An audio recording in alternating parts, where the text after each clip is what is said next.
എൻ്റെ രണ്ടാമത്തെ ചേച്ചിയാണ് സിസ്റ്റർ ഗ്രേസ്. കൂടുതൽ ലാളിത്യമാണ് ഉള്ളത്. കൂടുതലും മടക്കി ചേരാനുള്ളതെന്ന് പറഞ്ഞാൽ എൻ്റെ അമ്മച്ചി വാക്കാട് ഇളംതിരുത്തിയിൽ കുടുംബത്തിലെയാണ്. അപ്പം അൽഫോൻസാമ്മ എൻ്റെ അമ്മച്ചീനെ പഠിപ്പിച്ചിട്ടുള്ളതാണ്. അപ്പോൾ ആ ഒരു പ്രയോജനവും എല്ലാം ഉൾക്കൊണ്ടുകൊണ്ട് ഇങ്ങനെ മടക്കി ചേർന്ന് കൂടുതൽ സാമൂഹിക വീട്ടിലായാലും അമ്മച്ചി ആയാലും ചാച്ചനായാലും കൂടുതൽ പള്ളിയായിട്ടടുത്ത് ആദ്യകാലത്ത് പള്ളി വെക്കാൻ തന്നെ ചാച്ചനും ഒക്കെ കൂടെ ഞാൻ സ്ഥലം കണ്ടെത്തി, സ്വന്തം ഇടവകയിൽ സ്ഥലം കണ്ടെത്തി പള്ളി വെക്കാനൊക്കെ സഹായിച്ചത്. കൂടുതൽ സാമൂഹിക പ്രവർത്തനം ചാച്ചനും അമ്മച്ചിക്കും ഉണ്ടായിരുന്നു. എല്ലാ രംഗങ്ങളിലും വീട്ടിലെ എല്ലാവർക്കും തന്നെ അങ്ങനെ ഒരു സാമൂഹിക പ്രതിബദ്ധതയുണ്ടായിരുന്നു. വെള്ളിയാഴ്ച ചേച്ചി മരിച്ചു. ആ 8 ദിവസം കഴിഞ്ഞപ്പം ആണ് സിസ്റ്റർ ഗ്രേസ് മരിക്കുന്നത്. അപ്പം സിസ്റ്റർ ഗ്രേസിൻ്റെ ഫീസ്റ്റായിരുന്നു ഈ വെള്ളിയാഴ്ച. മാതാവ് സ്വർഗ്ഗാരോഹണ തിരുനാളിൻ്റെ അന്നാണ് സിസ്റ്റർ ഗ്രേസിൻ്റെ ഫീസ്റ്റ്. അന്ന് തന്നെയാണ് ചേച്ചി മരിച്ചത്. കാഞ്ഞിരപ്പള്ളി FCC പ്രൊവിൻസിൻ്റെ പ്രോക്ഷാളമ്മ ടെസ്മരിയ സിസ്റ്ററാണ് നമ്മുടെ കൂടെ ഇരിക്കുന്നത്. സിസ്റ്റർ സുവിശേഷ സ്തുതിയായിരിക്കട്ടെ. നമ്മുടെ ഗ്രേസമ്മയെ കുറിച്ചുള്ള ഓർമ്മകൾ നമ്മളെല്ലാവരും സംസാരിക്കുകയാണ്. ഒരു പ്രൊഫഷണൽ അധികാരി എന്ന നിലയിൽ ഗ്രേസമ്മയെക്കുറിച്ച് അങ്ങയുടെ ഒരു വിലയിരുത്തൽ പറയാമോ? ഗ്രേസമ്മ ഞങ്ങളുടെ 9 വർഷത്തെ പ്രൊഫഷനായിരുന്നു. പ്രൊഫഷനാണെങ്കിലും ഗ്രേസമ്മയുടെ മെയിൻ ലക്ഷ്യം എപ്പോഴും പാവങ്ങളെ സഹായിക്കുക, പാവങ്ങൾക്ക് വേണ്ടി എന്തെങ്കിലും ചെയ്യുക. അവർക്ക് എന്തെങ്കിലും ആരെങ്കിലും ആവശ്യക്കാരുണ്ടോ, വിഷമിച്ച് കിടക്കുന്നവരുണ്ടോ, വിശന്ന് കിടക്കുന്നവരുണ്ടോ, രോഗികളായിട്ടുള്ളവരുണ്ടോ, ഇങ്ങനെയൊരു അന്വേഷണമായിരുന്നു അമ്മയ്ക്ക് കൂടുതൽ ആ കാലത്തും ഉണ്ടായിരുന്നത്. പ്രൊഫഷണലിൻ്റെ ഉത്തരവാദിത്വം നിർവഹിച്ചുകൊണ്ടിരിക്കുന്നതിനിടയിൽ പോലും അമ്മ ഈ പൊടിമറ്റം പ്രദേശത്തുള്ള എല്ലാ കോളനികൾ, പാവപ്പെട്ട ആൾക്കാർ, അവർക്കൊക്കെ അനുദിന ജീവിതത്തിന് ആവശ്യമായിട്ടുള്ളത് എന്തെങ്കിലും ഉണ്ടോ, അവർക്ക് പഠിക്കാൻ പറ്റുന്നുണ്ടോ, അവർക്ക് ജീവിക്കാൻ പറ്റുന്നുണ്ടോ, ഈ ഒരു അന്വേഷണം അമ്മയ്ക്ക് എപ്പോഴും ഉണ്ടായിട്ടുണ്ട്. അപ്പോൾ ഇത് ഞങ്ങൾ നടത്തി വന്നപ്പോഴും മുതൽ സിസ്റ്റർ ഗ്രേസ് ഈ ഒരു സാമൂഹ്യ സേവന രംഗത്ത് പ്രവർത്തിക്കാൻ ഞങ്ങൾ കാണുന്നത്. അപ്പോൾ ഞങ്ങൾക്കത് വലിയൊരു പ്രചോദനമായിരുന്നു. ഒരു വശത്ത് ഇങ്ങനെ മറ്റ് ജോലികളും പഠനവും ഒക്കെ ചിന്തിക്കുമ്പോൾ അമ്മ ഒരിക്കലും ആ ഒരു വശത്തോട്ട് ചിന്തിക്കാറേ ഇല്ല. അമ്മ സഭാംഗങ്ങളെ പഠിപ്പിക്കും, വളർത്തും, അതെല്ലാം ദൈവജനത്തിന് സേവനം ചെയ്യാൻ, പാവങ്ങൾക്ക് ചെയ്യാനുള്ള ഒരു അമ്മയുടെ ഒരു വലിയ താല്പര്യമായിരുന്നു. അപ്പോൾ അതിനാവശ്യമായിട്ടുള്ള ഞങ്ങളുടെ പ്രൊവിൻസിൻ്റെ സാമൂഹ്യ സേവന രംഗത്തെ വളർച്ചകൾ മുഴുവൻ തന്നെ ഈ അമ്മയുടെ കാലത്ത് ആരംഭിച്ചതാണ്. എല്ലാ സാമൂഹ്യ സേവന മേഖലകളും ഗ്രേസമ്മ ആരംഭിച്ചത്. ഞങ്ങൾക്കത് അമ്മ പാവങ്ങളോടുകൂടി ആയിരിക്കാൻ എപ്പോഴും ഒരു സഞ്ചി എടുത്ത് ഈ കോളനികളിലേക്ക് നടന്നു നീങ്ങും. അവിടെയുള്ളവർക്ക് ആട് വളർത്തൽ, ഇവിടെയൊക്കെയുള്ള പാവപ്പെട്ട മനുഷ്യരെ പറയുമ്പം ഗ്രേസമ്മ ഞങ്ങൾക്ക് തന്ന 5000 രൂപയിൽ ഞങ്ങൾ വാങ്ങിച്ചൊരു ആടിനെ കൊണ്ടാണ് ഞങ്ങളുടെ ജീവിതത്തിൽ നിന്ന് ഇവിടം വരെ എത്തിയത്. അങ്ങനെ പറയുന്ന ഒത്തിരിയേറെ ആൾക്കാരെയാണ് നമുക്ക് ഈ പൊടിമറ്റം പ്രദേശത്തും അണക്കര പ്രദേശത്തും കണ്ടെത്താൻ പറ്റുന്നത്.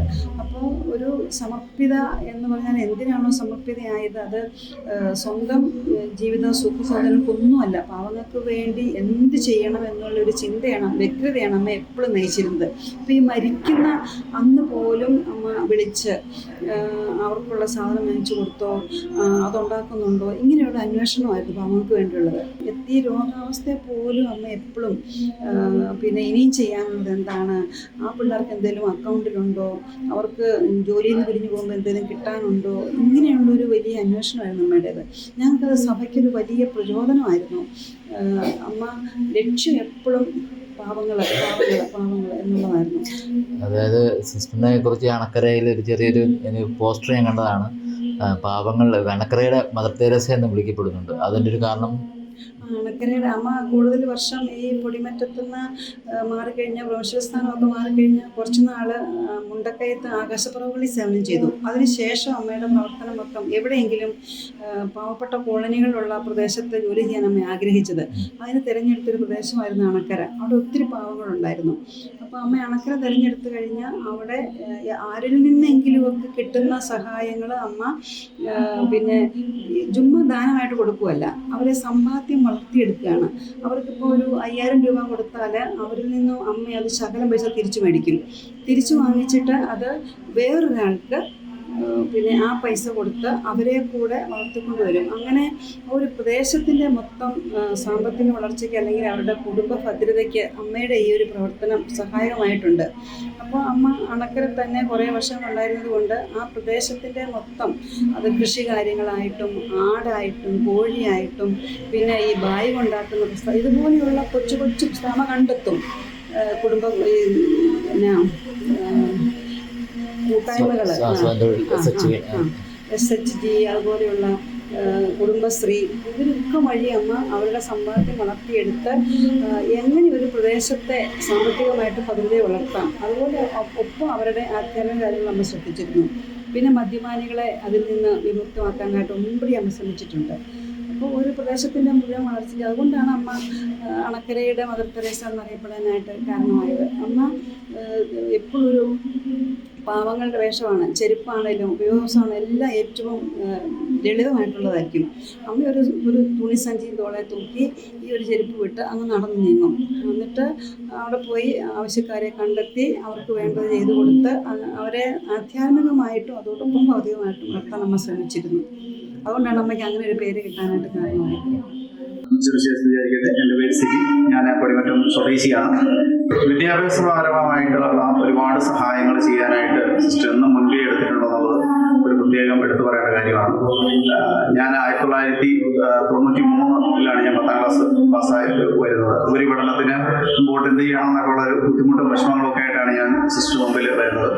അന്ന് മുതലുള്ള എൻ്റെ പ്രീ ഡിഗ്രി, PG പഠന കാലഘട്ടങ്ങളിൽ പൂർണ്ണമായും തന്നെ സാമ്പത്തികമായിട്ടും അതുപോലെ തന്നെ ഒരു ഓറിയന്റേഷൻ എന്ന നിലയിലും സ്പിരിച്വൽ സപ്പോർട്ട് എന്ന നിലയിലും തന്നുകൊണ്ട് കൈപിടിച്ച് പഠിപ്പിച്ച് വരെ എത്തിക്കാനായിട്ടുള്ള PG വരെ കാലഘട്ടങ്ങളിൽ കംപ്ലീറ്റ് ചെയ്യാനായിട്ടുള്ള ഒരു സഹായം തീർച്ചയായിട്ടും ഗ്രീസം വഴിയാണ് ഉണ്ടായിട്ടുള്ളത്. അതുപോലെ തന്നെ ഞങ്ങളുടെ കുടുംബവുമായിട്ട് അഭേദ്യമായ ബന്ധമുണ്ടായിരുന്നു. മാസത്തിലൊരിക്കലെങ്കിലും ഞങ്ങളെ അന്വേഷിച്ച് വീടുകളിൽ എത്തുമായിരുന്നു. എൻ്റെ അമ്മയും ഗ്രാൻഡ് മദറും ഒക്കെ ആയിട്ട് നല്ല ബന്ധമുണ്ടായിരുന്നു. അപ്പോൾ എപ്പോഴും അന്വേഷിക്കുക, ഞാൻ മാത്രമല്ല എന്നെ പോലെ പല കുട്ടികളെ സിസ്റ്റർ സപ്പോർട്ട് ചെയ്തിട്ടുണ്ട്. അതിൽ ഒരു സുരേഷുണ്ട്, ഒരു ഫൈസലുണ്ട്. അതായത് ഞാൻ പറയാൻ ശ്രമിക്കുന്നത് ജാതിയോ മതമൊന്നും നോക്കിയായിരുന്നില്ല, ഇടവകയൊന്നും നോക്കിയായിരുന്നില്ല സിസ്റ്റർ സപ്പോർട്ട് ചെയ്തിരുന്നത് എന്നുള്ള കാര്യം എടുത്തു പറയാൻ ഞാൻ ആഗ്രഹിക്കുകയാണ്. എൻ്റെ അമ്മയും സിസ്റ്ററും ആങ്ങളുടെ പെങ്ങളുടെ മക്കളാണ്. വല്യപ്പച്ചൻ്റെ പെങ്ങളുടെ മകളാണ് സിസ്റ്റർ ഗ്രേസ് വയലിൽ പുരയിടം. ഞങ്ങൾ അച്ചാമാൻറ്റി എന്നാണ് വിളിക്കുന്നത്. ഞങ്ങളുടെ കുടുംബത്തിലെ ഒരു സ്നേഹത്തിൻ്റെ ഊഷ്മളമായ കണ്ണിയും പ്രകാശനവും ഞങ്ങളെ ഒന്നിപ്പിച്ച് നിർത്തുന്നതും ഞങ്ങളുടെ അച്ചാമാൻറ്റിയാണ്. എല്ലാവരോടും നല്ല സ്നേഹവും വാത്സല്യവും പ്രത്യേകിച്ച് പാവപ്പെട്ടവരോടും വേദനിക്കുന്നവരോടുമൊക്കെ കരുതലാണ്. ഗ്രേസ് സാമൂഹിക സേവന രംഗത്താണ് പ്രവർത്തിച്ചിരുന്നത്. 51 വർഷമായി സന്യാസ ജീവിതം നയിക്കാൻ തുടങ്ങിയിട്ട് അതിൽ 45 വർഷവും സാമൂഹിക സേവന രംഗത്താണ് പ്രവർത്തിച്ചത്. ചെന്നൈയിലായിരുന്നു ഉപരിപഠനം നടത്തിയത്. അതിനുശേഷം ഇവിടെ വന്ന് അസീസി തുടർ പരിശീലന കേന്ദ്രം പണിത് തൊഴിൽ രഹിതരായവർക്കും ചെറുകിട തൊഴിൽ പദ്ധതികളിലൂടെ ഓരോ കുടുംബങ്ങളെയും സാധിക്കുന്ന വിധത്തിൽ അവരെ നിലനിർത്തുക എന്ന ഉദ്ദേശ്യമായിരുന്നു. ജീവൻ്റെ സമൃദ്ധി ഉണ്ടാകാൻ വേണ്ടി അവരെ കണ്ണി ചേർക്കുകയായിരുന്നു ചെയ്തിരുന്നത്. അതിൽ കൂടുതലായിട്ട് ചെയ്തത് ഹൈറേഞ്ച് മേഖലകളിലെ അണക്കര, രാമക്കൽമേട്, പോത്തുപാറ തുടങ്ങിയ രംഗങ്ങളിലൊക്കെ ചെറുകിട തൊഴിൽ പദ്ധതികൾ പോലെ കോഴി വളർത്തൽ, ആട് വളർത്തൽ, ശുദ്ധജല സംവിധാനം, ബുദ്ധിവൈകല്യമുള്ള കുട്ടികൾക്കും പഠന വൈകല്യമുള്ളവരെയും പരിഗണിച്ച് അവർക്ക് വേണ്ടുന്ന സാധ്യതകളെ കണ്ടെത്തിയുള്ള അവരെ വളർത്തുന്ന രീതിയിലേക്ക് കൊണ്ടുവരികയായിരുന്നു ചെയ്തിരുന്നത്. പിന്നീട് എല്ലാ ഇടവകകളിലെ ജാതി മത വർഗ വർണ്ണ ഭേദമന്യേ എല്ലാ ഭവനങ്ങളും സന്ദർശിക്കുമായിരുന്നു. തിരുസഭയോട് ചേർന്ന് വിശ്വാസ ജീവിതത്തിന് പ്രാധാന്യം കൊടുത്തുകൊണ്ട് കൂട്ടായ്മകൾ സന്ദർശിക്കുക, പ്രായമുള്ളവരെയും രോഗികളെയും വീടുകളിൽ ആരും നോക്കാനില്ലാത്തവരുടെയൊക്കെ അടുത്ത് ചെന്ന്, പ്രത്യേകിച്ച് മരണം സംഭവിച്ച വീടുകളിൽ കൂദാശകൾ സ്വീകരിക്കാൻ ഒരുങ്ങുന്ന ഭവനങ്ങളിലൊക്കെ ചെന്ന് അവർക്ക് വേണ്ടി പ്രാർത്ഥിക്കുക. ഇത് ജീവിതത്തിൻ്റെ ഒരു ഉറച്ച കണ്ണി പോലെ എപ്പോഴും ചെയ്തിരുന്ന ഒരു കർമ്മമായിരുന്നു. 9 വർഷം കാഞ്ഞിരപ്പള്ളി പ്രോവിൻസിൻ്റെ പ്രൊവിൻഷ്യലായിരുന്നു. 6 വർഷത്തോളം പ്രൊവിൻഷ്യൽ കൗൺസിലറായിരുന്നു. അധികാരമില്ല, കൽപ്പന കൊടുക്കാവുമ്പോഴും ലളിതമായ സ്നേഹത്തിലൂടെ എല്ലാവരെയും ചേർത്ത് നിർത്തിയ ഒരു ബന്ധമായിരുന്നു സിസ്റ്റർ ഗ്രേസിൻ്റേത്. എൻ്റെ വ്യക്തി ജീവിതത്തിൽ ഒരു നിമിഷം പോലും ഞാൻ വേദനിക്കാൻ അനുവദിക്കുകയില്ലായിരുന്നു. എപ്പോഴെങ്കിലും വേദനയുണ്ടെന്നോ ബുദ്ധിമുട്ടുണ്ടെന്നോ അറിഞ്ഞാൽ അപ്പോൾ വിളിച്ച് സ്നേഹിച്ച് സപ്പോർട്ട് ചെയ്ത് ദൈവം അറിയാതെ ജീവിതത്തിൽ ഒന്നും സംഭവിക്കുകയില്ല എന്ന്, ദൈവത്തിൻ്റെ വഴിയാണോ അത് നടക്കും, അല്ലയോ അത് മാറിപ്പോകും എന്ന് പറഞ്ഞു തരുന്ന, ഈശോയെ കണ്ട് ജീവിക്കണമെന്ന് പറഞ്ഞു തരുന്ന ഒരു ഈടുറ്റ വ്യക്തിത്വമായി. എനിക്ക് ഞങ്ങളുടെ ഫോർമേഷൻ കാലം തൊട്ട് ഞങ്ങൾ ഒന്നിച്ചാണ്. അപ്പം എൻ്റെ ഒരു ആത്മസുഹൃത്ത് കൂടിയായിരുന്നു സിസ്റ്റർ ഗ്രേസ്. അപ്പം ഞങ്ങൾ വളരെ അടുത്തിടപെടുകയും സിസ്റ്റർ ഗ്രേസിൻ്റെ എല്ലാ രീതികളും എനിക്ക് കൂടുതൽ മനസ്സിലാകാനായിട്ട് സാധിച്ചിട്ടുണ്ട്. ഞങ്ങൾ 74 ബാച്ചുകാരാണ്, 1974 പ്രൊഫഷൻ ചെയ്തവർ. അപ്പം ഞങ്ങളുടെ ബാച്ചിലെയാണ് വാഴ്ത്തപ്പെട്ട സിസ്റ്റർ റാണി മരിയ. ആലുവയിലെ ഞങ്ങളുടെ ഫോർമേഷൻ 1 ഇയർ ഞങ്ങൾ ഒന്നിച്ചുണ്ടായിരുന്നു. ഞങ്ങൾക്ക് അന്ന് FCCയുടെ ഞങ്ങളുടെ ആ നാളിലെ കാഴ്ചപ്പാട് നോർത്ത് ഇന്ത്യൻ മിഷനിലേക്ക് സിസ്റ്റേഴ്സിനെ വിടണം, അതിനുള്ള പരിശീലനം ഉണ്ടായിരുന്നു. അപ്പോൾ റാണിമരിയ അങ്ങനെ മിഷനിലേക്ക് പോയി. സിസ്റ്റർ ഗ്രേസിന് മടത്തി വന്നപ്പോൾ തൊട്ട് ഒരു മിഷണറി ആകാനും മിഷൻ പോകാനായിരുന്നു വലിയ ആഗ്രഹം. പക്ഷേ ദൈവത്തിൻ്റെ പദ്ധതി മറ്റൊരു തരത്തിൽ വന്നു. ഞങ്ങളുടെ പ്രൊഫഷൻ കഴിഞ്ഞ ഉടനെ ഡോളറേറ്റും കഴിഞ്ഞ് സിസ്റ്റർ ഗ്രേസിനെ മദ്രാസിലെ നവനിർമ്മാണ ഇൻസ്റ്റിറ്റ്യൂട്ടിൽ, അതായത് സോഷ്യൽ വർക്ക് സംബന്ധമായ പഠനത്തിന് 2 വർഷത്തെ പഠനത്തിന് അയച്ചു.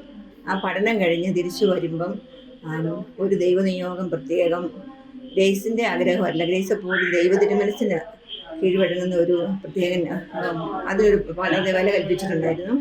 അന്നാണ് കാഞ്ഞിരപ്പള്ളി രൂപത തിരിയുന്നത് 1977. അപ്പോൾ ഈ പഠനം കഴിഞ്ഞ് വരുന്ന ആ സമയത്ത് അഭിവന്യ പൗത്തിൽ പിതാവ് അന്നത്തെ പ്രോൺസിലമ്മയോട് ആവശ്യപ്പെടുവാണ് ഈ കാഞ്ഞിരപ്പള്ളി രൂപത ഒരു മിഷൻ ഏറിയയാണ്, അവിടെ സാമൂഹ്യക്ഷേമ പ്രവർത്തനമൊക്കെ ചെയ്യാൻ ഒരു സിസ്റ്റം തരണമെന്ന്. അപ്പോൾ ബഹുമാനപ്പെട്ട പ്രോൺസിലമ്മ സാലസമ്മയ്ക്ക് അന്ന് ഈ പഠനം കഴിഞ്ഞ് വന്ന ഉടനെ സിസ്റ്റർ ഗ്രേസിനെയാണ് പഠനം കഴിഞ്ഞിരിക്കാൻ തിരഞ്ഞെടുത്തത്. അപ്പം രൂപതയുടെ അക്കൗണ്ട് സെക്ഷനിലേക്ക് എന്നെ വിളിച്ചു. ഞങ്ങൾ രണ്ടും ചെറിയ സിസ്റ്റേഴ്സ്. അങ്ങനെ വന്നാണ് ഞങ്ങളിവിടെ ആരംഭിക്കുന്നത്. അപ്പോൾ വരുമ്പം ഇന്ന് വളരെ പ്രാഗൽഭ്യത്തോടെ അറിയപ്പെടുന്ന മലനാട് ഡെവലപ്മെൻറ്റ് സൊസൈറ്റിയുടെ അതിൻ്റെ ചെറിയ തുടക്കം ഈ സിസ്റ്റർ ഗ്രേസാണ്. സിസ്റ്റർ ഗ്രേസും വടക്കൻ പ്രദേശത്തിനോട് സഹകരിച്ച് രൂപതയോട് ചേർന്നാണ് അതിൻ്റെ പേര് പോലും നിശ്ചയിക്കുന്നത്. അങ്ങനെ ആ ഒരു മുറിയിലെ ചെറിയ തുടക്കം പിന്നീട് തുടർന്ന് വളരെ നാളുകൾ അതിൻ്റെ ഓഫീസിലും എല്ലാമായിട്ട് സിസ്റ്റർ ഗ്രേസ് വർക്ക് ചെയ്തു. അന്നേരം എല്ലാം സിസ്റ്റർ ഗ്രേസിയും റാണിമരിയ, സിസ്റ്റർ വാഴ്ത്തപ്പെട്ട റാണിമരിയ ഒരു ഗ്രാമം മുഴുവനും ഒത്തിരിക്കുന്നെന്നും പാവങ്ങൾക്ക് വേണ്ടി ഒത്തിരി ചെയ്യുന്നത് എപ്പോഴും എന്നോട് പറയുമായിരുന്നു. എനിക്ക് അങ്ങനെ ചെയ്യാൻ പറ്റുന്നില്ലല്ലോ എന്ന്. അങ്ങനെ ആ ഓഫീസ് സംബന്ധമായി ഇതൊക്കെ ചെയ്തു. പിന്നെ പ്രൊവിൻഷ്യൽ ടീമിലേക്ക് വന്നു. പിന്നീട് പ്രൊവിൻഷ്യലായി. അന്നേരം എല്ലാം സിസ്റ്റർ ഗ്രേസിനെ ഈ സഭയിൽ ഈ FCCയുടെ കാഞ്ഞിരപ്പള്ളിയിൽ സാമൂഹ്യക്ഷേമ പ്രവർത്തനങ്ങൾ പരമായതിനെല്ലാം തുടക്കം കുറിക്കാനായിട്ട് അത് നിമിത്തമായി. ആ പ്രൊവിൻഷ്യൽഷിപ്പ് എല്ലാം കഴിഞ്ഞപ്പോൾ വീണ്ടും സിസ്റ്റർ ഗ്രേസിനെ പാവപ്പെട്ടവരുടെ ഇടയിലേക്ക് മിഷന് പോകാൻ ഇവിടുന്ന് പ്രൊവിൻസിൽ നിന്ന് സാധിച്ചില്ല. പക്ഷേ ഈ കിട്ടിയ അവസരത്തെ ദൈവത്തിനുമനസ്സായിട്ട് കണ്ട് പാവങ്ങളെ ഉദ്ധരിക്കാനായിട്ടുള്ള ശ്രമമാണ് എപ്പോഴും ചെയ്തുകൊണ്ടിരുന്നത്. പിന്നെ സിസ്റ്റർ ഗ്രേസിൻ്റെ മനസ്സെന്ന് പറയുന്നൊരു വളരെ ലാളിത്യമാണ്, ആന്തരികമായിട്ടുള്ള ഒരു ദാരിദ്ര്യ ചൈതന്യം. അതുകൊണ്ട് അത് ഷേപ്പിലും നടപ്പിലും ഡ്രസ്സിലും എല്ലാം അങ്ങനെ ഉണ്ടായിരുന്നു. പിന്നെ ഈ ജോലികളെല്ലാം കഴിഞ്ഞിട്ട് ഏറെ നേരം ചാപ്പലിലിരിക്കും. അപ്പോൾ സിസ്റ്റർ ഗ്രേസ് പറയുന്നത്, എനിക്ക് ഒത്തിരി വാചക പ്രാർത്ഥന ഞാൻ ചെല്ലുന്നില്ല, എനിക്കവിടെ ഈശോയുടെ അടുത്തിരിക്കുമ്പോൾ അതെനിക്കൊരു അനുഭവമാണ്. ചിലപ്പോൾ ഉറങ്ങിയൊക്കെ പോകും. ചിലപ്പോഴൊക്കെ കൊച്ചു സിസ്റ്റേഴ്സ് രാവിലെ ചാപ്പലിൽ ചെയ്യാൻ വരുമ്പം രാത്രിക്ക് ചാപ്പലിലിരുന്ന ഈ സിസ്റ്റർ ഗ്രേസ് സക്രാരിയുടെ മുന്നേ കാണും. അങ്ങനെ ഈ പ്രൊവിൻസിൻ്റെ ശുശ്രൂഷ ചെയ്യുന്ന നാളിലുമൊക്കെ കൂടുതലായിട്ട് ഇങ്ങനെ രാത്രി മുഴുവൻ ഇരുന്ന് പ്രാർത്ഥിക്കുന്നത് ഞങ്ങൾക്കെല്ലാം വ്യക്തമായിട്ട് അറിയാം. പിന്നെ ഞങ്ങളിങ്ങനെ ഷെയർ ചെയ്യുമ്പോഴൊക്കെ അനുഭവങ്ങൾ, പിന്നെ എല്ലാം ചെയ്യുമ്പോഴും അത് ദൈവത്തിരുമനസ്സാണോ അത് സിസ്റ്റർ ഗ്രേസ് എപ്പോഴും ശ്രദ്ധിക്കും. ദൈവത്തിൻ്റെ ഇഷ്ടമാണോ എൻ്റെ സ്വന്തം ഇഷ്ടമാണോ എന്നിങ്ങനെ ഒരു സ്വയം ആത്മശോധന ഉണ്ടായിരുന്നു. അപ്പോൾ അതിന് ഇങ്ങനെ സ്വന്തം ഇഷ്ടമായിട്ട് വന്നാൽ അതല്ലെങ്കിൽ വരുമ്പോഴത്തേക്കും അതിന് പെട്ടെന്ന് അത് തിരിച്ചറിഞ്ഞിട്ട് ചിലപ്പോൾ സ്വന്തം ഇഷ്ടം വിട്ടു കൊടുക്കുന്ന സമയം ഉപദേശിച്ച സഹനം വന്നിട്ടുണ്ട്. അപ്പോഴും ആരെയും പഠിച്ചിട്ടില്ല. അത് ദൈവത്തിൻ്റെ പദ്ധതിയായിട്ട് കണ്ട് അതിന് കീഴ്വഴങ്ങുമായിരുന്നു. പിന്നെ അങ്ങനെ പ്രൊവിൻഷ്യൽഷിപ്പൊക്കെ കഴിഞ്ഞപ്പോൾ ഇതിനിടയ്ക്ക് പുഞ്ചവല്ലി ഒരു കോളനിയൊക്കെ ഉണ്ടായിരുന്നു. അവിടെ ഗ്രേസ് പോയി ശുശ്രൂഷ ചെയ്യുന്നുണ്ടായിരുന്നു. പിന്നെ പ്രൊമോഷൻഷിപ്പ് ഒക്കെ കഴിഞ്ഞ് ഞങ്ങൾക്ക് മാറണമല്ലോ. അന്നേരം ആകാശപ്പറവയൊക്കെ ചെയ്ത് കഴിഞ്ഞിട്ട് അണക്കരയിലേക്ക് സഭ വിട്ടു. ഗ്രേസ് തിരഞ്ഞെടുത്തതല്ല, സഭയിൽ നിന്ന് വിട്ടതാണ്. അതായത് എവിടെ നടുന്നോ അവിടെ പുഷ്പിക്കുക എന്നുള്ള പോലെ അങ്ങോട്ട് വിട്ട് കഴിഞ്ഞപ്പോൾ ആ അണക്കര പ്രദേശത്തെ പഠിച്ചിട്ട് അത് ഇപ്പം മറ്റുള്ളവരൊക്കെ പറഞ്ഞ പോലെ അവിടെ ഓരോരോ കാര്യങ്ങൾ കണ്ടുപിടിച്ച് അവർക്ക് വേണ്ടി ചെയ്തു. പിന്നെ ബുദ്ധിമാന്യമുള്ള കുട്ടികൾ അവിടെ ഉണ്ടല്ലോ, അപ്പോൾ അവരുടെ ഉന്നമനം അങ്ങനെ ചെയ്തു. ഞാൻ സിസ്റ്ററെ മരിക്കുന്ന അന്നും ഗ്രേസിൻ്റെ അടുത്ത് ഞാൻ പോയിരുന്നു ഫീസ്റ്റ് വിഷ് ചെയ്യാൻ. അന്നേരവും ആ കുട്ടികൾക്ക് വേണ്ടിയുള്ള ചെക്ക് ലീഫ് ലാസ്റ്റ് അതാ ഒപ്പിട്ടത്. അതെല്ലാം അവരുടെ പേരൻസിൻ്റെയും കൂടെ പേരിലുള്ളത് സിസ്റ്റർ ഒപ്പിടണമായിരുന്നു. ആ വിറയ്ക്കുന്ന കരങ്ങൾ കൊണ്ട് ഗ്രേസ് ആ പേപ്പറിലെല്ലാം ആ മരിക്കുന്ന അന്ന്, അതായത് മാതാവിൻ്റെ തിരുനാളിൻ്റെ അന്ന് ഞങ്ങളുടെ സാന്നിധ്യത്തിൽ അതിലെല്ലാം സൈൻ ചെയ്തു. ഇപ്പോഴൊക്കെ കൈ ഇങ്ങനെ തെന്നി പോകുമായിരുന്നു ഒപ്പിടുമ്പോൾ. ആ ഒപ്പെല്ലാം ഇട്ടു. അതെല്ലാം കുട്ടികൾക്ക് വേണ്ടിയുള്ള ചെക്കായിരുന്നു എന്ന് പറഞ്ഞു. ഇനി അവരുടെ പേരൻസിൻ്റെ പേര് മറ്റേ സിസ്റ്റർ എഴുതിക്കോളും എന്നും പറഞ്ഞ് അത് അങ്ങനെ ലാസ്റ്റ് കയ്യൊപ്പ് ചാർത്തിയിട്ട് ക്ഷീണിച്ച് കട്ടിലോട്ട് കിടക്കുമായിരുന്നു.